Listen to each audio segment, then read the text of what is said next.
ሰላም ጤና ይስጥልኝ። ከኢትዮጵያ ዜና አገልግሎት የካቲት 9 2018 ዓ.ም የዕለቱን ዋና ዋና ዜናዎች ይዘን ቀርበናል። በቅድሚያ ማርስቶቹን የኢትዮጵያ የሴቶችና ወጣቶችን የፈጠራ አቅም የሚያሳድጉ የፖሊሲ እርምጃዎች ውጤት እያስመዘገቡ መሆኑን የኢፌዴሪ ፕሬዝዳንት ታዬ አጽቀሥላሴ ገለጹ።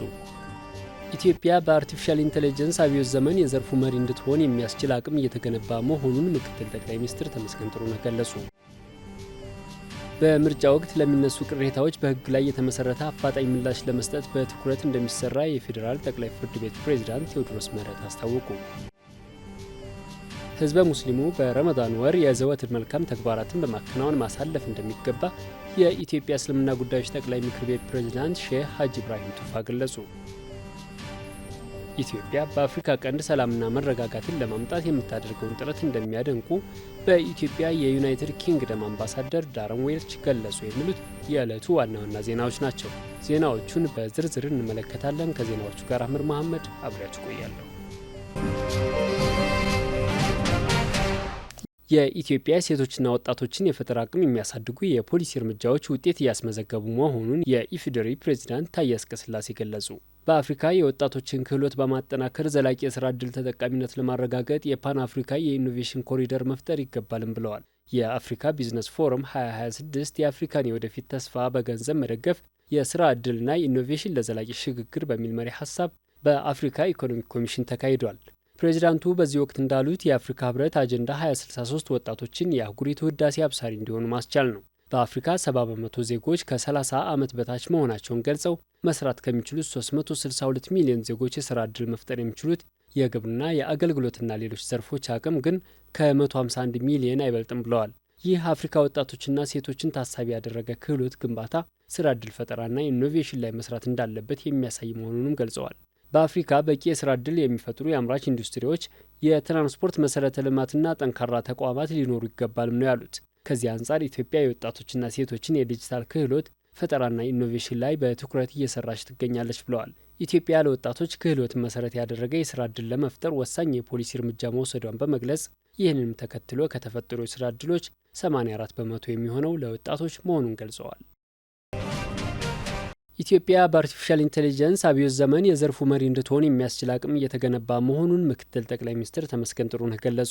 ምክትል ጠቅላይ ሚኒስትሩ በኢትዮጵያ አርቲፊሻል ኢንተለጀንስ ኢንስቲትዩት በአዲስ አበባ ዩኒቨርሲቲና በተባበሩት መንግስታት የልማት ፕሮግራም በቲምቢክቱ ኢኒሼቲቭ አማካኝነት የተቋቋመውን የአርቲፊሻል ኢንተለጀንስ የዩኒቨርሲቲ የምርምርና የፈጠራ ማዕከል ኤአይ ዩኒፓድ በይፋ አስጀምረዋል።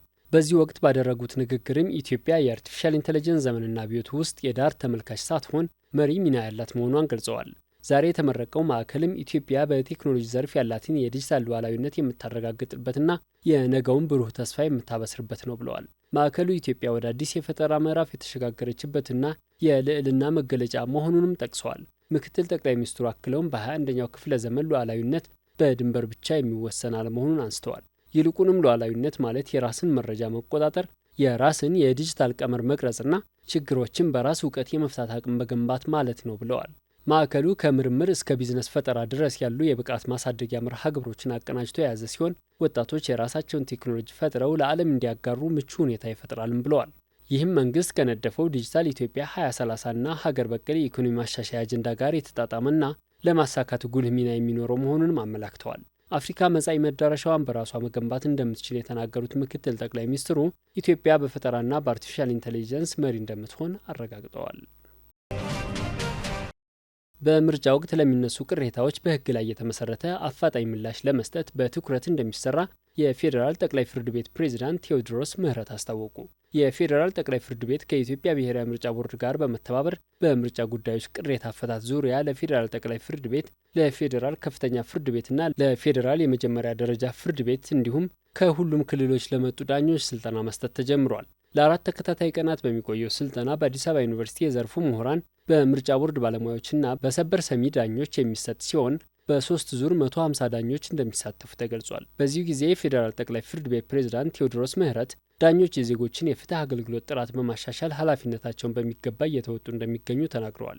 በምርጫ ሂደት ለሚነሱ ቅሬታዎች አፋጣኝ የፍትህ ምላሽ አሰጣጥ ስርዓትን በመፍጠር በኩልም ዳኞች ትልቅ አስተዋጽኦ አላቸው ብለዋል። ምርጫ ዜጎች የሚመራቸውን አካል የሚመርጡበት ታላቅ ሀገራዊ ሂደት ነው ያሉት ፕሬዝዳንቱ ሂደቱ ፍትሐዊ፣ ነጻና ገለልተኛ ሆኖ እንዲጠናቀቅ የተቋማት ሚና ከፍተኛ መሆኑንም አስገንዝበዋል። በቀጣይ በምርጫ ሂደት የሚነሱ ቅሬታዎችን በሕግ ላይ የተመሰረተ አፋጣኝ ምላሽ ለመስጠት እንደሚሰራ ነው ፕሬዚዳንቱ ያረጋገጡት። የኢትዮጵያ ብሔራዊ ምርጫ ቦርድ ሰብሳቢ መላትወርቅ ኃይሉ በበኩላቸው ቦርዱ 7ኛውን ጠቅላላ ምርጫ ለማካሄድ አስፈላጊውን ቅድመ ዝግጅት እያደረገ እንደሚገኝ ገልጸዋል። ምርጫው ፍትሐዊ ሆኖ እንዲጠናቀቅ የተቀመጡ የሕግ ድንጋጌዎች ላይ በቂ ግንዛቤ መያዝ አስፈላጊ መሆኑንም ተናግረዋል። በተለይም በቅሬታ አቅራቢና በቅሬታ ፈቺ አካላት መካከል ወጥ የሆነ መረዳት ለመፍጠር ስልጠናው ጉልህ ፋይዳ እንደሚኖረው አንስተዋል።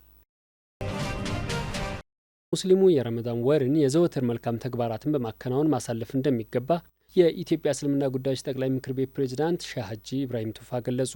የዘንድሮው የ1447ኛውን የታላቁ ረመዳን ወር የፌዴራል ጠቅላይ ሸሪዓ ፍርድ ቤት በሚያሳውቀውና ጨረቃ በሚታይበት ዕለት የሚጀምር መሆኑ ተገልጿል። የኢትዮጵያ እስልምና ጉዳዮች ጠቅላይ ምክር ቤት ፕሬዝዳንት ሼህ ሀጂ ኢብራሂም ቱፋ የታላቁ ረመዳን ወር ምክንያት በማድረግ ለመገናኛ ብዙኃን የመልካም ምኞት መግለጫ ሰጥተዋል። በመግለጫቸው የረመዳን ጾም ህዝበ ሙስሊሙ መልካም የሆኑ ተግባራትን በማከናወን የሚያሳልፉት የጾም ወቅት ነው ብለዋል። ከ5ቱ የእስልምና መሰረቶች መካከል የረመዳን ጾም አንዱ መሆኑን ጠቅሰው ወሩ በሃይማኖታዊ ስርዓት የሚከበርበት ነው ብለዋል። ለህዝበ ሙስሊሙም ለታላቁ የረመዳን ጾም የእንኳን አደረሳችሁ መልእክት አስተላልፈዋል። ኢትዮጵያ በአፍሪካ ቀንድ ሰላምና መረጋጋትን ለማምጣት የምታደርገውን ጥረት እንደሚያደንቁ በኢትዮጵያ የዩናይትድ ኪንግደም አምባሳደር ዳረን ዌልች ገለጹ። ኢትዮጵያ የባህር በር ለማግኘት ያላትን ፍላጎት እንደሚረዱም አምባሳደር ዳረን ዌልች አስታውቀዋል። በኢትዮጵያ የዩናይትድ ኪንግደም አምባሳደር ዳረን ዌልች እንዳሉት በሁለቱ ሀገራት መካከል ያለው የሁለትዮሽ ትብብር በከፍተኛ ሁኔታ እያደገ መጥቷል። በቅርቡ የዩናይትድ ኪንግደም የኮመንዌልዝ የልማትና የውጭ ጉዳይ ሚኒስትር ኢቬት ኩፐር የመጀመሪያውን የአፍሪካ ጉብኝት በኢትዮጵያ መጀመራቸውን አስታውሰዋል። ይህም የሀገራቱ ወቅታዊ ግንኙነት እያደገ ለመምጣቱ ትልቅ ማሳያ መሆኑን ጠቅሰው በዚህ ወቅትም የሀገራቱን የጋራ ተጠቃሚነት የሚያረጋግጡ ስምምነቶች መፈረማቸውን አብራርተዋል። በኢትዮጵያ ሰፊ የኢንቨስትመንት አቅም መኖሩን ጠቁመው ይህንን እድል ወደ ተግባር ለመለወጥ እንደሚሰራም ተናግረዋል። አምባሳደሩ ኢትዮጵያ በአፍሪካ ቀንድ ሰላምና መረጋጋትን ለማስፈን የምታደርገውን ያላሰለሰ ጥረትና የምትከፍለውን መስዋዕትነትም አድንቀዋል። በተለይም ኢትዮጵያ ለጎረቤት ሀገሯ ሶማሊያ ሰላምና መረጋጋት እየከፈለች ለሚገኘው መስዋዕትነት ያላቸውን አክብሮት ገልጸው ይህም የሀገሪቱን ታላቅነትና ለጎረቤቶቿ የምትሰጠውን ታላቅ ስፍራ የሚያሳይ መሆኑን ጠቁመዋል። ሰፊ የልማት አቅም ያለው የአፍሪካ ቀንድ ወደ ሰላምና መረጋጋት እንዲመጣ ኢትዮጵያ ወሳኝ ሚና እንዳላትም ጠቅሰዋል። ቀጠናው ስትራቴጂካዊ ጠቀሜታና ሰፊ ጥቅም እንዳለው ጠቅሰው ኢትዮጵያ ለቀጠናው ሰላምና ጸጥታ ወሳኝ ሚና እንደምትጫወት ተናግረዋል። ኢትዮጵያ በቀጠናው ሰፊ የሕዝብ ቁጥር ያላት ፈጣን ኢኮኖሚያዊ እድገት እያስመዘገበች ያለችና ለአፍሪካ ቀንድ ሰላምና መረጋጋት በጎ አስተዋጽኦ የምታበረክት ሀገር ናት ብለዋል። ኢትዮጵያ የባህር በር ለማግኘት የምታደርገውን ጥረት እንደሚረዱ ገልጸው የባህር በር ለማግኘት የያዘችውን ሰላማዊና ዲፕሎማሲያዊ መንገዶች አጠናክራ እንድትቀጥል ጠቁመዋል። ዩናይትድ ኪንግደም ከአፍሪካ ሀገራት ጋር ያላትን ግንኙነት ወደ ኢንቨስትመንትና ንግድ ግንኙነት ለማሳደግ እየሰራች መሆኑንም አብራርተዋል። የተከበራችሁ አድማጭ ተመልካቾቻችን ለዕለቱ ያዘጋጀናቸው ዋና ዋና ዘገባዎች እነዚህ ይመስሉ ነበር። ከዜናዎቹ ጋር አህመድ መሐመድ አብሬያችሁ ቆየሁ። መልካም ጊዜ